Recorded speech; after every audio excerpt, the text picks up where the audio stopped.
Morning sunlight spilled into the small house in Portland, illuminating every dust particle drifting in the air. Jonah Whitlock slowly opened his eyes on the old sofa. His body ached after a restless night's sleep. Then a faint sound rose from the kitchen, the clink of a spoon against a cup. Soft footsteps. Jonah jerked upright. He turned his head, and his heart seemed to freeze mid-beat. A woman was standing in the kitchen, her hair slightly tousled, the early light wrapping around each soft strand. On her body was his white shirt, the very shirt he'd tossed over the chair last night. She was making coffee, her movements calm, as if she had belonged to this kitchen for a long time. She turned around. A thin smile flickered at the corner of her lips. "Do you really not remember anything from last night?" Jonah swallowed hard. His voice was hoarse, uneven. "Wait, who are you?" The woman set the coffee cup down on the table, slowly, as if savoring every bit of tension lingering in the room. "The woman whose life you saved," she said gently, like a breeze. "And also the owner of the company that currently holds this house." Jonah shot to his feet. The room seemed to spin for a second. His heart pounded hard, every vein throbbing at his temples. From the hallway came a burst of giggles. Tessa, his daughter, peeked her head out of the bedroom door. Her blue eyes sparkled with curiosity. The woman looked at Tessa, then back at Jonah. In her eyes was something both unfamiliar and dangerous, as if she were hiding a secret he hadn't yet touched. "We need to talk, Jonah. If you're wondering how all of this began, remember to hit subscribe so you don't miss what happens next. This story is only beginning to unfold. After all, what does the mysterious woman in Jonah's shirt truly want from him? And what she's about to say, could it change the entire life of the Whitlock father and daughter? Jonah Whitlock, 36 years old, a mechanical engineer who once worked for a major company in Seattle. Now he is just a freelance repairman in Portland, fixing leaking pipes, running electrical wiring for old houses. Any job that pays, he takes. His daughter, Tessa, 7 years old, eyes blue as a summer sky, blonde hair tied high behind her head. She is Jonah's entire universe. Even though life is always a struggle, Jonah still teaches her one thing. "Tessa, we may be poor, but we never give up. Understand?" She nodded. And strangely, Tessa understood life more than most children her age. But that night, that fateful night, began with a storm. Rain poured down on the streets of Portland. Thunder roared across the sky. Jonah drove his old truck home after a 12-hour shift. His shirt was soaked with sweat and engine oil, his hands trembling from exhaustion. The truck swayed on the flooded road. The headlights flickered in the thick curtain of rain. Then he saw it. A luxury car lay tilted on the roadside, its front end rammed into a tree. White smoke rose from the hood. Flickering headlights cast a faint beam of light, like a final cry for help. Jonah hit the brakes. The truck skidded across the slick road.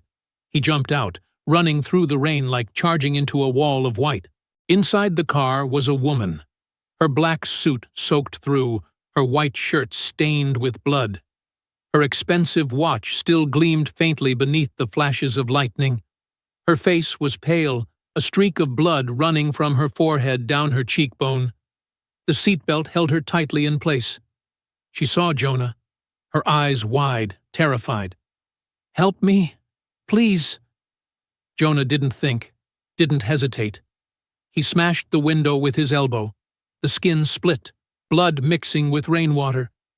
He grabbed his pocket knife, cut the seatbelt, and pulled her out. Just seconds later, the engine burst into flames. The woman collapsed against his chest, her body trembling violently. "Thank you. I can't breathe." Her breaths were shallow, rapid, full of panic. The hospital was miles away. Half the city was cut off due to flooding. There was no route that would get them there in time. Jonah made a decision within a single heartbeat. My house is nearby. We need to get there now. She nodded weakly. He drove fast, but carefully, his hands still shaking. Through the fog of rain, his small house appeared. A worn wooden home with peeling paint and a crooked fence bracing itself against the storm. Inside, he laid her on the only bed in the house. He pulled a blanket over her and leaned down to check her breathing. She was unconscious, but stable. Jonah grabbed a pillow and headed to the sofa. That would be his place to sleep tonight. Around midnight, Tessa woke up. She quietly stepped into the living room and saw her father sitting upright, his tense eyes fixed on the bedroom door. "Daddy? Who is that woman?" "She's hurt, Tessa. She needs help." "Will she be okay?" "I think so. Go back to sleep." Tessa wrapped her arms tightly around him. "You're the best person in the world." "I'm just doing what I should, sweetheart." A bolt of lightning tore across the sky, a flash of white illuminating the woman's face through the crack of the door. And in that instant, Jonah saw something in her, something indefinable. Strength. Power. A quiet authority that made others hold their breath. This was not an ordinary person. Who was she? Dawn arrived slowly. The storm had retreated, as if it had never existed. Jonah made coffee, hot steam rising in the small kitchen. He leaned into the bedroom to check on the woman once more. She was still sound asleep. He looked around. The expensive suit hung over the chair to dry, the designer handbag placed in the corner, the platinum watch gleaming on the bedside table. This woman had money. A lot of money. But last night, none of that mattered. She had simply been someone who needed help. A sound came. She was waking up. Jonah stepped back, giving her space. He went to the kitchen and began preparing breakfast for Tessa. Then he heard footsteps. He turned around. His world seemed to stop. The woman stood at the doorway, wearing his white shirt, the one he'd left on the chair. Her hair was messy, but her eyes were sharp, alert, studying him. She smiled. Soft. Intentional. "Good morning." Jonah felt his face burn. "You are wearing my shirt. You left me lying in a pile of wet clothes. I found this." Her voice was calm, confident, even slightly amused. "I hope you don't mind?" Tessa came running in, her hair still tousled from sleep. "Who are you?" The woman crouched down to be at Tessa's eye level. "Just someone your dad saved." Jonah stood frozen. This woman, in his shirt, in his kitchen, was acting as if she had belonged here for years. "I can call a taxi for you," Jonah said, his voice tense, awkward. "No need. My driver is waiting outside." "Driver." She poured herself coffee and took a sip. "He's been waiting since 6 this morning." Jonah blinked. "You could have left hours ago." "I wanted to thank you properly." She set the cup down. "And return this." She pointed at the shirt. But she didn't move. She simply smiled. A smile that felt like she was testing how he would react. Tessa burst out laughing. Jonah looked at his daughter. "Tessa, go get ready for school." "But Dad—" "Right now." Tessa pouted, but headed back to her room. The woman watched their exchange. "She's adorable. How old is she?" 7. "You raise her alone?" "That has nothing to do with you." She raised an eyebrow. "That's true." A silence sliced through the air like cold wind. Jonah lowered his head, wiping the table, doing anything to avoid her gaze. Then she opened her handbag and took out a thick, soft leather wallet. She set a stack of cash on the table. $100 bills neatly arranged. At least 2,000. To cover last night. Jonah looked at the money, then at her. "Cover what?" "You saved my life. Gave me a bed, clothes, everything." Jonah's jaw tightened. "I didn't do it for money." She shrugged. "Then consider it laundry money. Your shirt probably needs dry cleaning." Something inside Jonah cracked. He grabbed the money and shoved it back toward her. "Take it. I don't need your money." Her face remained completely calm. Most men would take it. "I'm not most men." She tilted her head, studying him as if examining the structure of a strange machine. "No, you're not." She calmly took the money back, folded it neatly, and slipped it into her bag. "My mistake. I thought I was being generous." "Generous?" Jonah let out a cold, bitter laugh. "You think throwing money around is generosity? You don't know what generosity is? Then explain it to me." Generosity is helping someone because it's the right thing to do, not because of debt, not because of money, just because they need it. She stood still. For the first time, a flicker of confusion crossed her usually composed face. "I understand," she said softly. "Do you, really?" Jonah turned away. "Because from what I've seen, you just tried to turn a kind act into a transaction." The air between them grew as heavy as stone. Finally, her voice lowered. "You're right. I'm sorry." Jonah didn't look at her. She walked to the door, paused, and glanced back. "What's your name?" "Jonah. Jonah Whitlock." "Jonah Whitlock." She repeated it slowly. "I won't forget." Then she left. The door closed gently behind her. Tessa peeked out with her backpack on. "Is that Daddy's girlfriend?" "No, sweetheart. She's complicated." "I think she likes you." Jonah laughed. "Oh, yeah? Why?" "Because she looked at you the way you look at pancakes." Jonah threw his head back, laughing. "Like I want to eat her? Like she makes you happy." Jonah scooped his daughter into his arms, lifting her up and spinning her once. "You're too smart for your own good." That afternoon, Jonah picked Tessa up from school. They stopped at a small grocery store. He counted the money carefully. Enough to buy rice, eggs, vegetables, maybe a small treat for Tessa if he calculated well. At home, he turned on the TV while cooking. Then he heard it. Breaking news. CEO Aubrey Hawthorne, who survived a car accident last night, returned to work today. Sources say a local resident pulled her from a burning vehicle just in time. Jonah froze. He stared at the screen. It was her, the woman from that morning, now appearing with a commanding presence in a sharp business suit, standing in front of an imposing headquarters building. Behind her was the large logo, Hawthorne Industries. The reporter continued. Ms. Hawthorne declined to name her rescuer, but she did say this. The screen shifted to Aubrey. Microphones pointed at her, flashes firing nonstop. He was kind, humble, and refused to take any money. That is the kind of dignity that cannot be bought.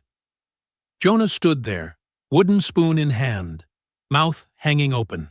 Tessa tugged lightly on his sleeve. "Daddy, that's the woman from this morning." "Yeah, sweetie, it is. She's famous. Looks like it. Why didn't you tell me?" "I didn't know either." Tessa's eyes widened. "Dad saved a CEO. That's so cool." Jonah turned off the TV and went back to cooking, but his head was spinning. Aubrey Hawthorne, one of the wealthiest women in Oregon. Known for buying companies, building an empire, crushing competitors. Tessa climbed onto the chair by the counter. "Do you think she'll come back?" "I don't think so, sweetheart." Then he sighed. "But I also hope she does." "I like her," Tessa said matter-of-factly. Jonah patted his daughter's head. Her soft blonde hair fell over his hand. "You like everyone." "Not everyone," Tessa shook her head. "Only the good ones. And she seems good, even though she looks very fancy." Jonah gave a faint smile. His daughter always had a way of seeing the good in others, even when the world had wrapped them in its coldest shell. Maybe Tessa was right. Maybe underneath that cold, powerful CEO exterior, Aubrey was kind in her own way. But Jonah told himself he would never know that. People like her wouldn't come back to a working-class neighborhood like his. That door had closed already. Or, at least, that's what he thought. 3 days passed. Jonah tried to forget Aubrey Hawthorne. He had work to do, bills to pay, a daughter to raise. But the universe had other plans. He was at Tessa's school, fixing a broken water pipe in the teacher's lounge. His hands were dirty, his shirt stained with grease. Just another ordinary day. Then he heard an engine. Not the kind of engine sound from the old SUVs parents usually drove to the school, but a low, smooth, expensive sound. The kind of sound like a quiet growl from a wild animal. Jonah looked up. A black luxury sedan glided into the parking lot. Dark tinted windows, sleek chrome lines. Clearly, this car did not belong in this neighborhood, much less in this schoolyard. The door opened. Aubrey Hawthorne stepped out. A white fitted suit, high heels clicking sharply on the concrete. Black sunglasses covering half her face. She didn't look around. She walked straight toward Jonah, as if this entire courtyard were her own stage. Parents went silent.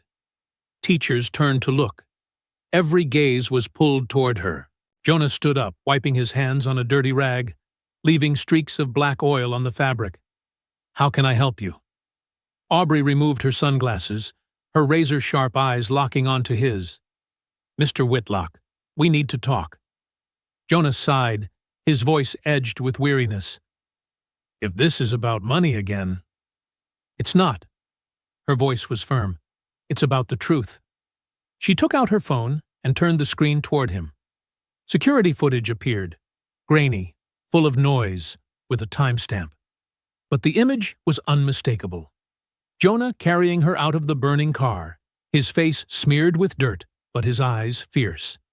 "You saved my life," Aubrey said, "and I haven't even thanked you properly." Jonah shrugged. "You thanked me by leaving. That was cold. So is turning kindness into a business transaction." The air between them grew heavy, tense, full of unsaid words. Aubrey glanced toward the playground behind him. Tessa was running around with her friends, sunlight shining on her golden hair. "That's your daughter. My whole world." Aubrey watched Tessa for a long moment. The hardness in her gaze softened. "She's lucky to have you." "I'm the lucky one." Aubrey stepped closer, her voice lower. "Jonah, I'm here to apologize and to make things right."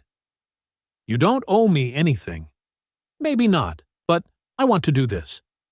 She pulled an envelope from her bag and opened it. Inside were legal documents.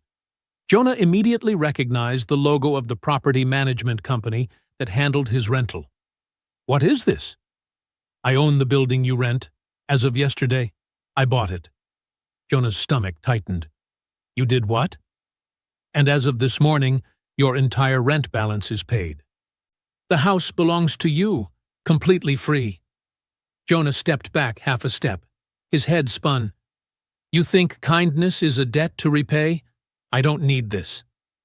"This isn't about debt." Her voice was serious, sincere. "It's about starting something better." "Better for who? Your conscience?" "Better for people like you," she replied, without blinking. "People who do the right thing and never get anything for it. You deserve more than that." "I already have what I need. I sleep well knowing I helped someone. That's enough." "Is it enough?" She gestured around the school grounds. "Working yourself to exhaustion, struggling to pay bills, sacrificing everything for your daughter. This is enough? Jonah, you deserve better." "I don't need to be saved. Everyone needs saving at some point." Her voice caught slightly. "Even me." Jonah stopped. In her eyes there was something, a tiny crack in the steel wall of a billionaire CEO. Pain, vulnerability. This story wasn't just about him.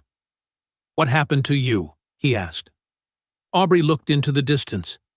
"I grew up poor, lived in a housing project. I had to climb alone. And somewhere along the way, I forgot what helplessness felt like." Until the accident. Until the accident. She gave a sad smile. You reminded me that money doesn't buy character. It doesn't buy courage. And it definitely doesn't buy the man who carried a stranger out of a fire. Jonah exhaled softly. The anger inside him dissolved. So what now? Her voice steadied. Now I do what I should have done from the start. She handed him another document. I'm starting a fund for single parents, especially single fathers. Financial support, job training, childcare? Jonah skimmed it. His eyes widened. The Whitlock Fund. I used your name. I hope that's okay. You named the fund after me? It represents the only kind of strength I truly respect. Quiet strength, honest strength, human strength. Jonah stared at the document. His name, Jonah Whitlock, printed boldly, tied to something bigger than himself. I don't know what to say. Say you'll work with me. Aubrey met his gaze. Say you'll help me find families who need support. You know this place better than I do. You want me to work with you? I want you to guide me, keep me grounded. Make sure this fund actually helps people, not my reputation. Jonah looked at Tessa. She was running around happily, unaware that her father's life was changing course. All those nights Jonah stayed awake worrying, rent, food, whether he was good enough. If I join, Jonah said slowly, we do this my way. No PR, no flashiness, just real help. Aubrey extended her hand. Agreed. Jonah shook it, her hand firm, warm, equal. Aubrey tilted her head, a playful smile appearing. Oh, one more thing. What? I still have your shirt. Jonah laughed, truly laughed. Keep it. You wear it better. A crowd had gathered around them, phones raised to record, whispers spreading through the schoolyard. A reporter squeezed in. Local paper here. Ms. Hawthorne, are you two dating? Aubrey glanced at Jonah. Her eyes sparkled as if hiding a secret. Not yet. But he did lend me his favorite shirt. Laughter rippled everywhere. Jonah shook his head, smiling helplessly. You are impossible. I prefer the term determined, she replied, lips curving. Tessa ran over, panting. Dad, that's the lady from TV. That's right, sweetheart. Tessa looked at Aubrey, her expression unusually serious. Are you going to help my dad? Aubrey crouched to eye level, her voice soft. I'll do my very best.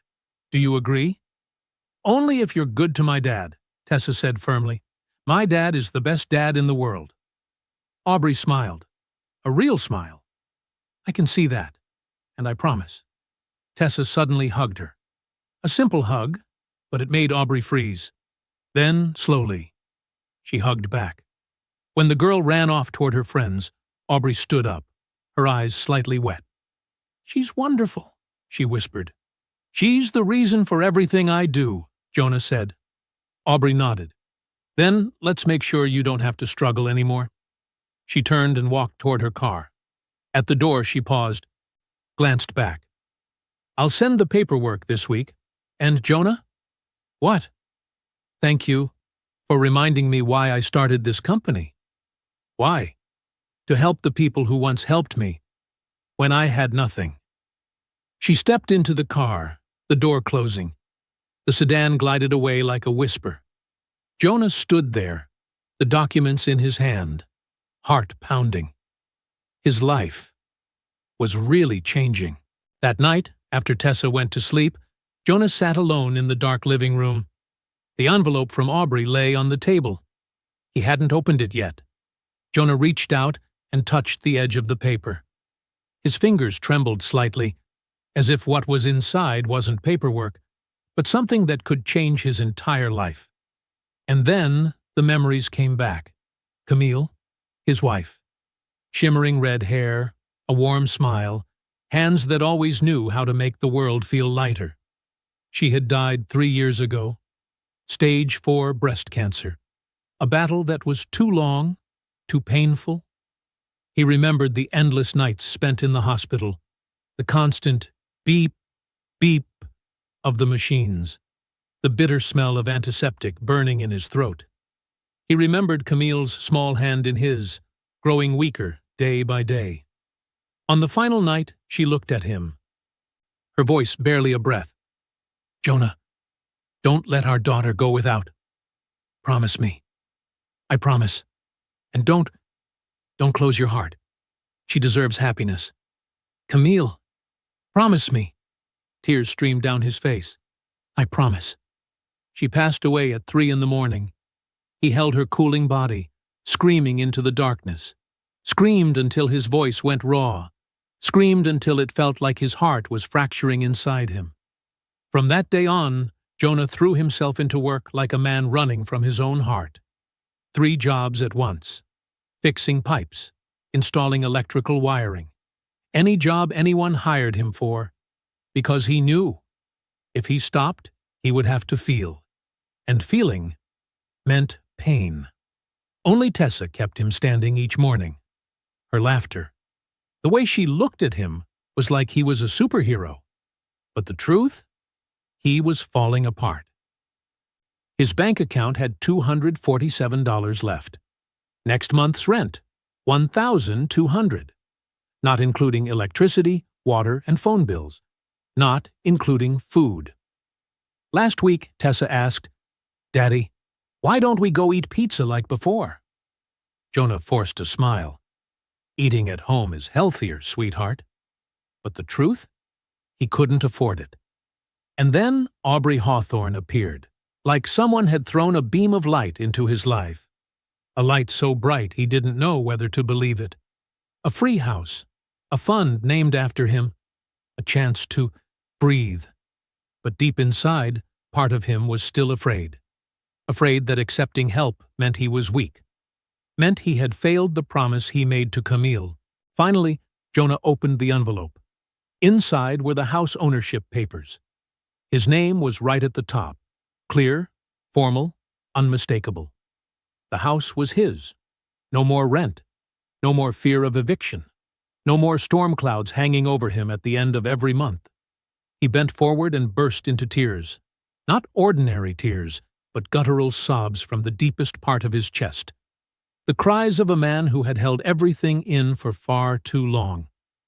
At that moment, the bedroom door opened softly. Tessa stood in the doorway, clutching her stuffed bear. "Daddy?" Jonah quickly wiped his face. "Sweetheart, why aren't you asleep? I heard you crying." She walked toward him, climbed onto the sofa, and curled into his arms, just like she had since she was tiny. "Are you sad because of Mom?" Jonah's tears returned, despite his efforts to hold them back. "Sometimes. I miss your mom very much." Tessa rested her head on his shoulder, whispering, "Mom would be proud of you. You're doing so good." Jonah swallowed hard. "You think so?" "I know so. You're the best dad ever. And now Ms. Aubrey is going to help us. Mom would like that." Jonah hugged her tightly, holding on to the only thing keeping him from collapsing into the abyss. "I love you, Tessa. I love you too." The two of them sat in that warm darkness for a long time, holding each other, breathing together, healing wounds that the eyes couldn't see, but the heart remembered forever.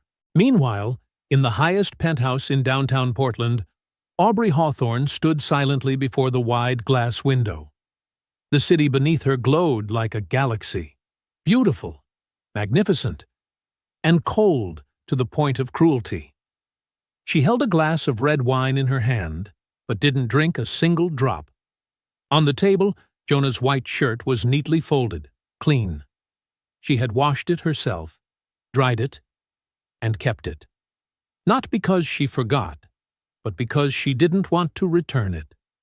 Aubrey lifted the shirt close to her face, the scent of cheap soap, the smell of hand-washing from real homes, real families.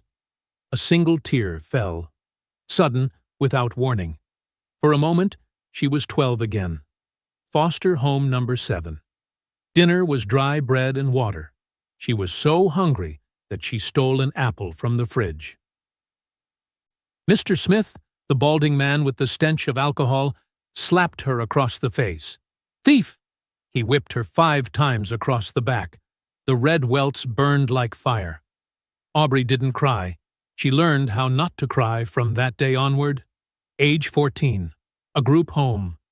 The girls shoved her head into a locker, laughing. "You'll never be anything. A child nobody wants." Age 16. Aubrey gave up hope. She slashed her wrist in the bathroom, warm water mixed with red blood into a pale pink. A social worker found her and saved her. But no one asked, "Why are you hurting so much?" Age 18. She earned a full-ride scholarship, business major, studied 20 hours a day. No friends, no dating, no weakness, just one goal: never be looked down on again. Age 25. Aubrey became the youngest CEO in the company's history. Wealthy, powerful, standing at the top of the pyramid. She built herself a fortress made of money, achievements, and untouchability. But that fortress was very lonely. No one loved Aubrey for who she was. They loved her power, her bank account, the Hawthorne name behind her, until Jonah. He didn't know who she was, didn't know how wealthy she was. He saved her because it was the thing a person should do. He shoved money back into her hands because he had dignity money couldn't buy. For the first time in 20 years, someone looked at Aubrey Hawthorne and saw a human being. She hugged the shirt to her chest and cried, sobs from the deepest part of her soul. Painful, but the kind of pain that made her heart come alive again. Her phone vibrated, a message from her stepmother, Vivian Hawthorne. "I heard about your hero. Don't be foolish, Aubrey. Men like that only want your money. You're embarrassing the family." Aubrey stared at the venomous words, not angry, just tired. She deleted the message, then blocked the number. Vivian was not someone she needed. She never had. Right now, Aubrey thought only of Jonah, of Tessa, of that feeling of belonging, the feeling she had never experienced anywhere, with anyone. For the first time in her life, Aubrey Hawthorne realized she no longer wanted to return to that lonely fortress at the top. She wanted to move toward the small, worn house where that man lived, and where little Tessa smiled at her as if she had belonged there for a very, very long time. 1 month later, the Portland Convention Center glowed under bright lights. Press crowded the hallways. Cameras, reporters, and influencers stood in long rows. Today was the launch day of the Whitlock Fund. Jonah stood backstage, looking impossibly out of place in a suit. The tie tightened uncomfortably around his neck, his shoes polished so much that he could see his reflection in them. Everything made him want to step outside just to breathe. Tessa sat beside him, pretty in her dress, hair braided neatly, her legs swinging with excitement. "Daddy, are you famous now?" Jonah chuckled softly. "No, sweetheart, I'm just standing here." "But they named the fund after you." "That doesn't mean I'm famous. It just means I'm a little luckier." A production assistant rushed toward him, looking stressed. "Mr. Whitlock, you're on stage in 5 minutes." Jonah froze. "I thought I was just attending?" "Ms. Hawthorne wants you to speak. She didn't tell you?" Jonah inhaled sharply. "No, she definitely didn't." Tessa covered her mouth, giggling. "Dad's gonna be on TV." "Thank you for the perfectly timed announcement." The auditorium lights dimmed, music rose, the room fell silent.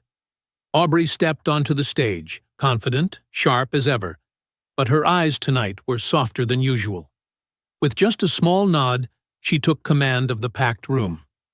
"Good evening. Thank you all for being here." Her voice rang clear and strong. "Tonight, we launch something special, something deeply personal to me, the Whitlock Fund." Applause thundered through the hall. Camera flashes erupted. "This fund exists because of one man, a man who saved my life without asking for anything, a man who reminded me that true strength isn't measured by money, but by dignity." She turned toward the wings, her gaze landing directly on Jonah. "Jonah Whitlock, please join me on stage." His heart stopped for a beat. Tessa nudged him forward. "Go, Dad!" Jonah stepped out, his knees nearly buckling. Stage lights blazing so bright he felt like the entire world was watching his every step. The crowd rose to their feet, clapping thunderously. Aubrey handed him the microphone, whispering, "Say something." He looked at her as if to say, "You're really throwing me into this?" "You didn't warn me." "I wanted it to be real." She smiled slightly. "Speak from the heart." Jonah turned to face the audience. Hundreds of faces, hundreds of expectant eyes were waiting for him to speak. "I'm not good at speeches," he began, his voice hoarse and slightly shaky. "I'm just a repairman. I fix pipes, change light bulbs. That's what I do every day." He paused, took a deep breath, and continued with a steadier tone. "But being a single father has taught me one thing. You don't need money to be rich. You need people who believe in you. You need moments that remind you why you have to keep going." He glanced toward Aubrey, his eyes softening. "That stormy night, I didn't save Aubrey to be recognized. I saved her because it was the right thing to do. But somehow, that moment changed everything." He turned back to the audience.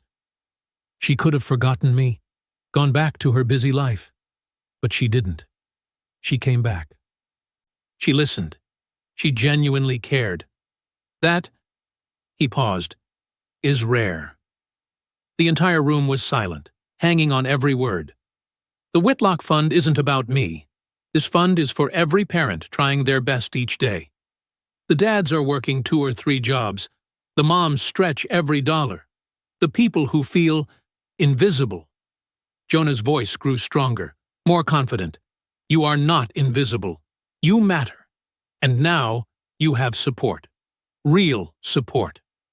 The crowd rose to their feet. Applause exploded like fireworks. The auditorium shook. Jonah stepped back, overwhelmed by a feeling he had never experienced before. Aubrey stepped forward, took his hand, and squeezed gently. "Perfect," she whispered. After the event, Jonah and Aubrey stood in the quiet hallway behind the auditorium.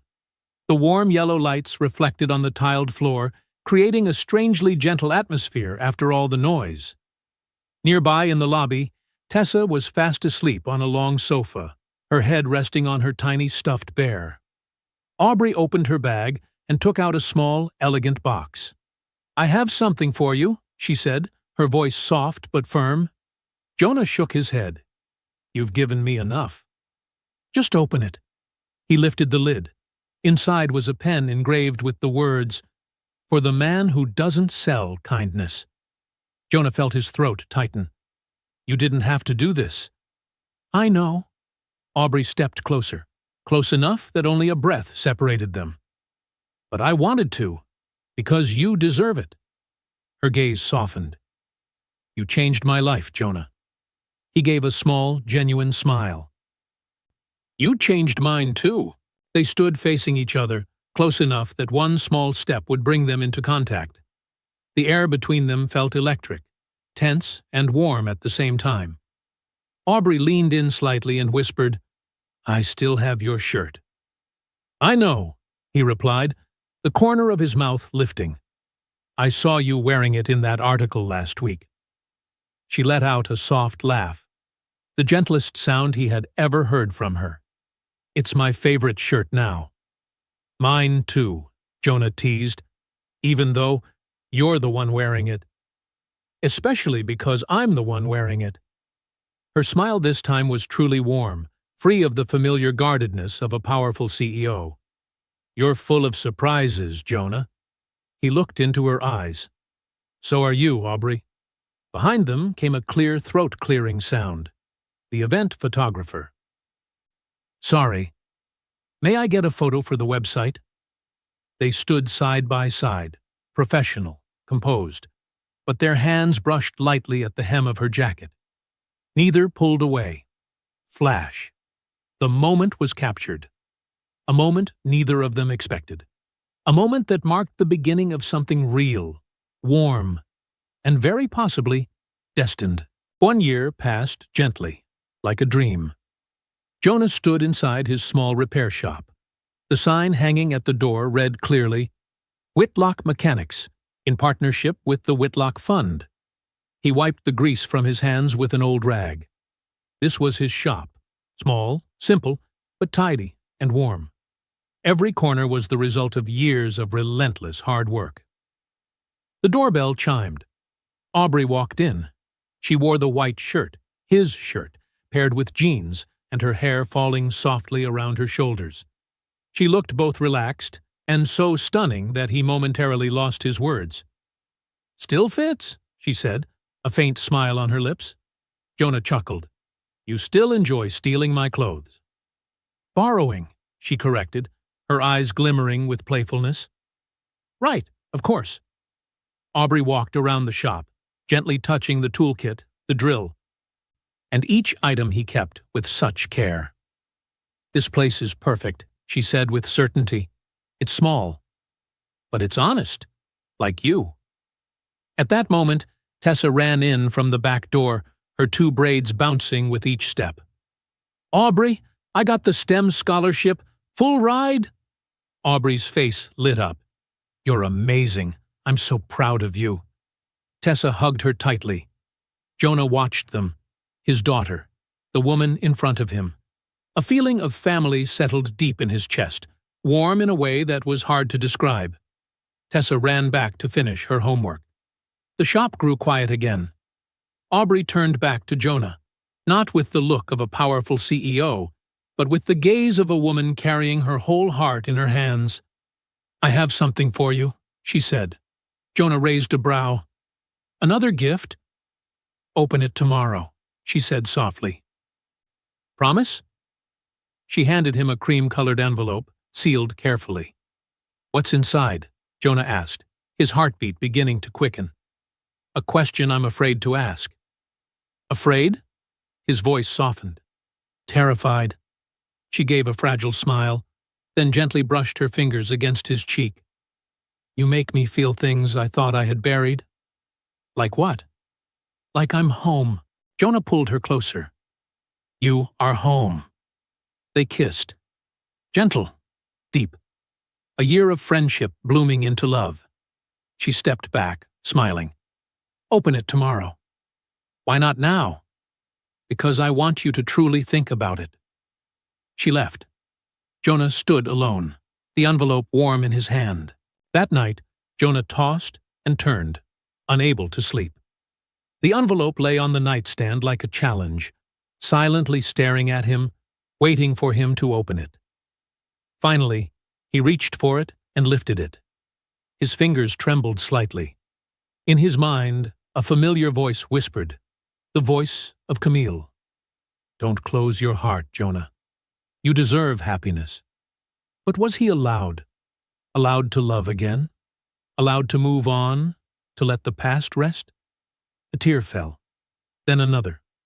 For the first time in many months, he allowed himself to feel pain and hope. Jonah opened the envelope. Inside was a handwritten card, Aubrey's lettering sharp and neat, yet with a faint tremble, as though she had written it with her whole heart. "Jonah, you saved my life in the storm, but you did more than that. You saved me from becoming the person I hated. You reminded me that kindness is the strongest currency, that honor matters more than wealth, that love is built on respect, not transaction. I'm not asking because I owe you. I'm asking because I cannot imagine life without you, without Tessa, without the man who shoved my money back at me and taught me what dignity truly is. Will you marry me? A." The second page was a printed invitation. The wedding of Aubrey Hawthorne and Jonah Whitlock. Jonah's hands shook violently. Tears fell as naturally as breathing. He laughed and cried at the same time, feeling his heart clench, but in a way that was sweet beyond belief. Tessa appeared in the doorway, clutching her stuffed bear, eyes still sleepy. "Daddy," Why are you crying? Jonah wiped his tears, but the smile on his face couldn't be hidden. Because something impossible just became possible, sweetheart. Is Ms. Aubrey going to be my mom? He lifted his daughter and spun her gently. Do you want her to be? More than anything. Then yes, he whispered. She's going to be your mom. Tessa squealed with excitement and hugged his neck tightly. The two of them danced around the kitchen, their laughter filling the small house like sunlight pouring through every window. Their lives were about to change again. But this time, it was right. It was beautiful. And it was built on love. The kind of love both of them thought they would never find again. But happiness, like always, never came easily. The next morning, Jonah's phone buzzed nonstop. Messages, calls, and emails poured in all at once.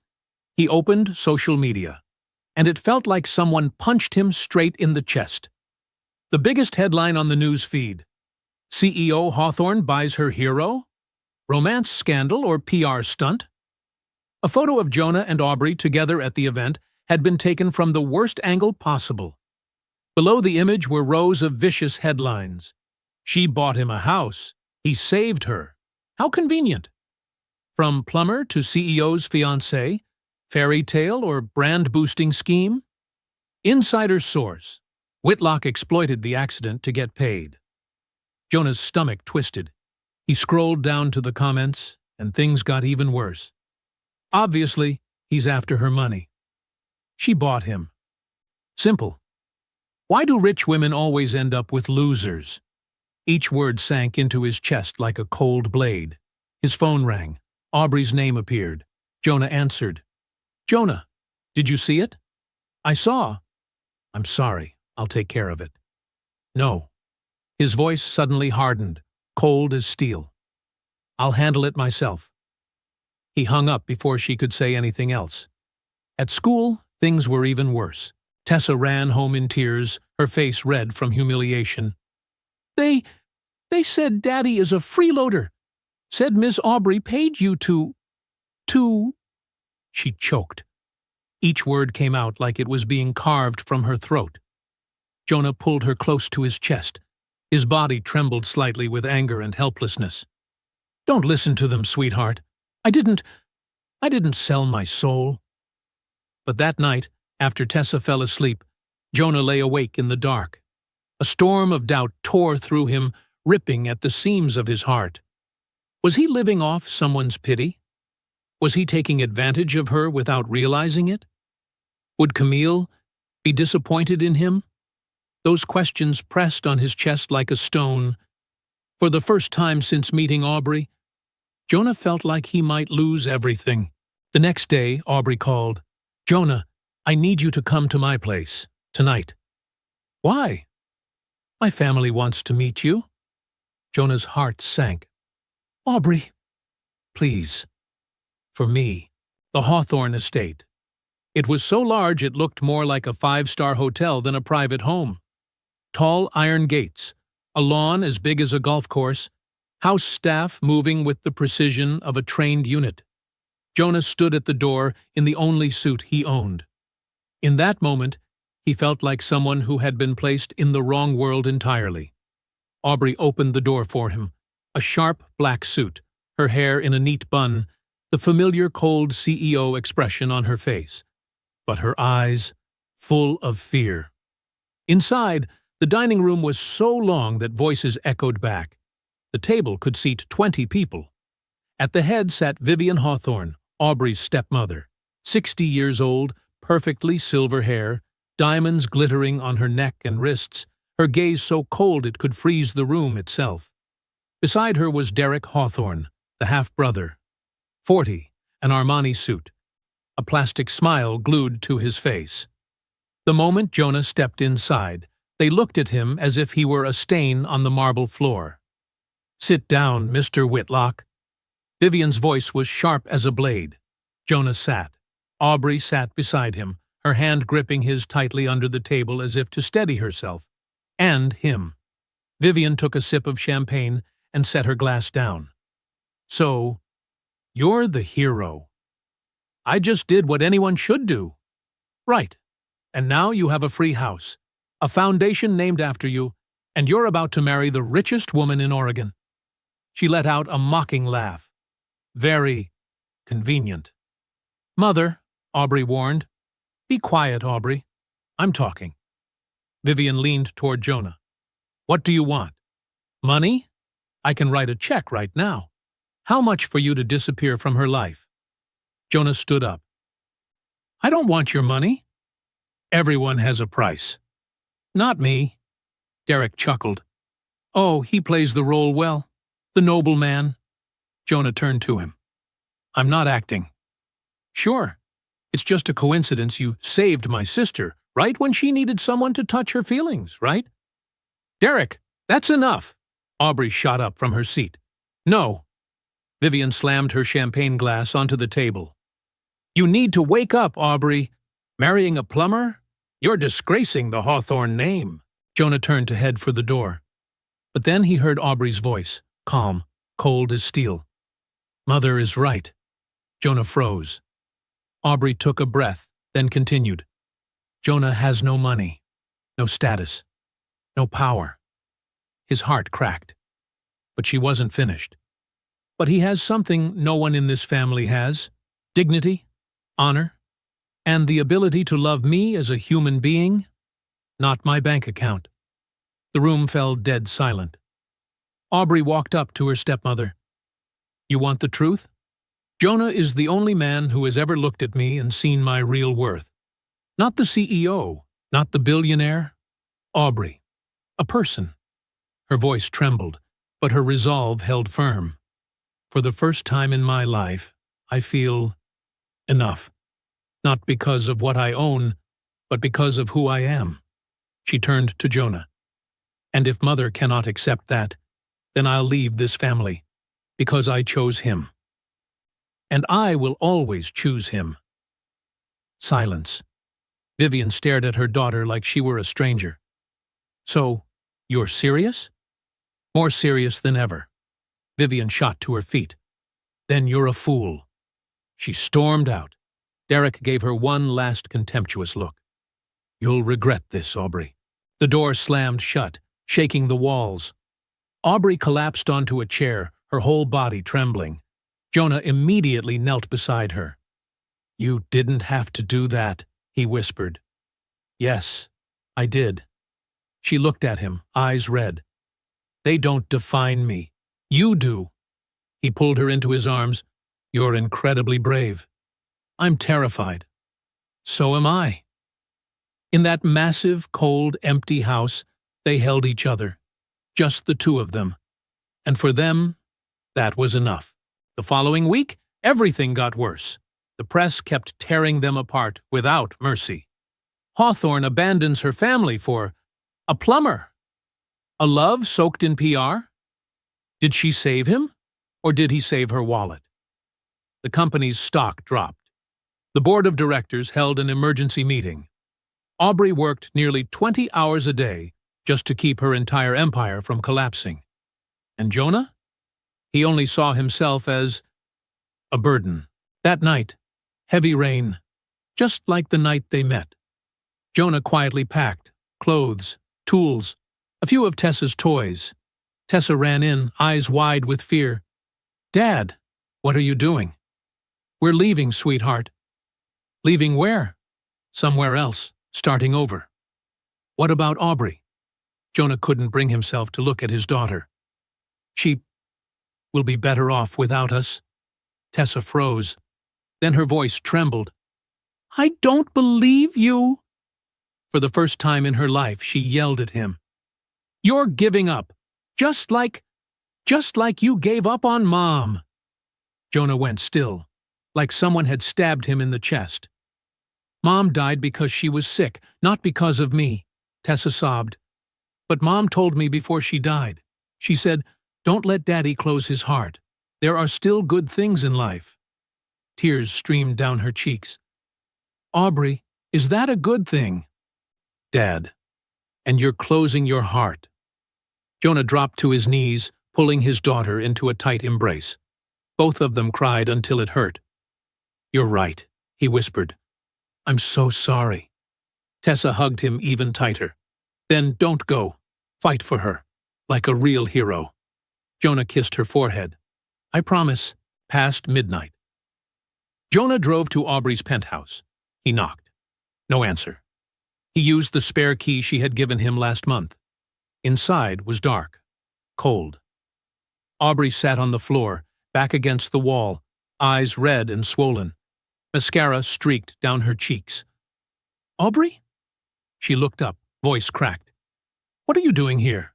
"Returning to the house." "No." Jonah sat beside her. "I came to apologize." "Apologize for what?" "For planning to leave you." Fresh tears slid down her face. "I knew it. Everyone leaves." "You don't understand." "I do," she screamed, completely losing control for the first time. "Everyone I ever loved left me. My biological parents dumped me into the system. My foster families beat me. My stepmother only wants my inheritance. And now you, the only person who ever made me feel loved." Her voice broke. Aubrey collapsed, burying her face in Jonah's shoulder, sobbing like she had held it in her whole life. Jonah held her so tightly, it was as if he could shield her from every pain she carried. "Listen to me," he whispered gently. "Listen very carefully." He lifted her face, wiping her tears. "I'm not going anywhere. I was just scared. I thought I was dragging you down. But my daughter reminded me of what Camille said before she died." Aubrey whispered, "What did she say?" "Don't close your heart. Life still has so many good things." Jonah smiled through his own tears. "And you are that good thing, Aubrey. You're the reason I believe I can love again." Aubrey exhaled shakily, her trembling hand gripping his. "Are you sure? Because I can't lose you." "You won't lose me. Not ever." They kissed, deep, desperate, but healing. When they pulled apart, Aubrey whispered, "I still need an answer." "An answer?" "The letter I wrote." Jonah laughed softly, like breathing. "Yes." She blinked. "Yes?" "1,000,000 times yes. I'll marry you, Aubrey." Aubrey burst into tears again, but this time they were tears of joy. "I love you." "I love you too." They sat leaning into each other on the floor, under the faint glow of the city lights, until dawn broke. Two souls once shattered, now found each other. The next morning, Aubrey called a press conference. All the major news outlets were present. Cameras flashed brightly. Microphones crowded the table. The atmosphere was so tense you could practically hear each person's heartbeat. Aubrey stepped up to the podium, standing firm, exactly like the CEO the whole world had seen her be. But right beside her, Jonah stood, calm but a little awkward. And behind them, Tessa, in her cute pink dress, looking up with pure pride. "Thank you all for coming," Aubrey began. "Today, I have an announcement." Camera flashes exploded immediately. "This past week, the media has raised many questions about my relationship," she said, her voice steady but slow. "They say I bought Jonah Whitlock. They call this a scandal." Aubrey reached out and took Jonah's hand, a simple but powerful gesture. "The truth is this. Jonah saved my life. Not just once. He pulled me out of a burning car during the storm, and then saved me again from a cold, lonely life where money was the only measure of worth." Her voice caught for a brief moment, but her gaze remained unwavering. "He taught me that kindness cannot be bought, that love is not a transaction, and that family is where people love you for who you are." Aubrey turned to Jonah. Then, in front of the entire press, she slowly knelt down. The whole room seemed to stop breathing. A few people gasped and covered their mouths. Jonah froze, his heart dropping out of his chest. "Jonah Whitlock," Aubrey said, her voice trembling slightly but full of certainty. "You made me believe in love. You made me believe I deserved to be loved. So, will you marry me? Jonah let out a laugh choked with tears. You already asked? Aubrey smiled. Then answer me in front of everyone. Jonah nodded, tears glistening under the bright camera lights. Yes, 1,000,000 times. Yes. Aubrey stood. Jonah pulled her into his arms and they kissed. A kiss that spoke all the words they had never dared to say. The crowd erupted into applause. Microphones shook with reporters shouting, "What about your family? They disapprove. What do you say about that?" Aubrey turned back, her gaze sharp but serene. My family, she said firmly, is Jonah and Tessa. The rest is just blood relations. Do you regret it? Another reporter asked. Aubrey smiled, soft but resolute. Never. A small chapel. Warm. Intimate. Only the people who truly mattered. No extravagance, no fireworks, no red carpet. Just exactly them. Simple, sincere, and complete. Tessa stood in the center in a pure white dress, her braided hair adorned with tiny flowers. Her little hands rested in the hands of Jonah and Aubrey, as if she herself were the thread binding the three of them together. Judge Merrick, 65 years old, gentle, with a kind, benevolent face, smiled as he looked at them. Do you, Jonah, take Aubrey? Yes, Jonah answered immediately, not waiting for him to finish. You don't need to hear the rest. I do. The whole chapel burst into laughter. Aubrey looked at him, both moved and excited. I've waited long enough for this moment. Judge Merrick shook his head, chuckling. All right, Aubrey, do you? Yes, forever. Aubrey replied without a single hesitation. Then by the power vested in me. But he didn't even get to finish before they kissed. An early, slightly awkward kiss, but so beautiful it made hearts ache. No one complained, no one stopped them, because clearly they had waited for this for a very long time. At the small reception afterwards, Jonah handed Aubrey a wooden box. What is this? She asked. A key. A key to what? My truck. The truck from that night. I restored it myself. And now it's yours. Aubrey looked down at the old key, the very thing she thought Jonah had thrown away long ago. Tears fell instantly. You kept it? Her voice trembled. Jonah smiled. Some things are worth keeping, like us. She placed her hand on his chest. Especially us. They danced. Aubrey rested her head on Jonah's shoulder. Tessa ran over and hugged both their waists, and the three of them swayed together to the soft music filling the room. Aubrey whispered, Sometimes kindness saves one life. Jonah replied, voice deep and warm. Sometimes it saves two. Tessa chimed in, her laughter ringing bright. Sometimes three. They held each other as the sun set, warm orange light washing over the three of them like the universe's blessing. 5 years passed like a long dream. Jonah now ran the Whitlock Mechanics chain with 5 branches across Oregon. Each shop hired single parents, people who needed a second chance to stand back up. Aubrey resigned as CEO, dedicating all her time to operating the Whitlock Foundation. The foundation now supported more than 5,000 families each year. Tessa, 12 years old, stood on stage receiving a National Science Award. In her speech, her voice rang with confidence, far more mature than her age. I learned from my dad that dignity has no price. I learned from Mom Aubrey that courage is knowing you're vulnerable, but choosing to fight anyway. The entire hall erupted in thunderous applause. After the ceremony, the three of them sat inside the old truck. The truck Jonah had carefully restored, still carrying the soul of that stormy night years ago. Tessa asked curiously, Why don't we buy a new car, Dad? Jonah laughed, patting the steering wheel. Because this one has memories, sweetheart. Aubrey placed her hand gently over his. That's right. The night you saved me. This was the truck that took me home. Tessa tilted her head. Home? You mean Grandma's house? Aubrey looked at Jonah, her eyes warm and glistening. No, honey. Home, as in where your dad is, where I first felt accepted. They drove through Portland under the sunset. The city sparkled, as if blessing everything they had been through. Jonah asked, half teasing, half serious, "Do you regret it? Leaving an entire empire for me?" Aubrey laughed. "Are you kidding? I have everything. You, Tessa, a family. But you used to have an empire.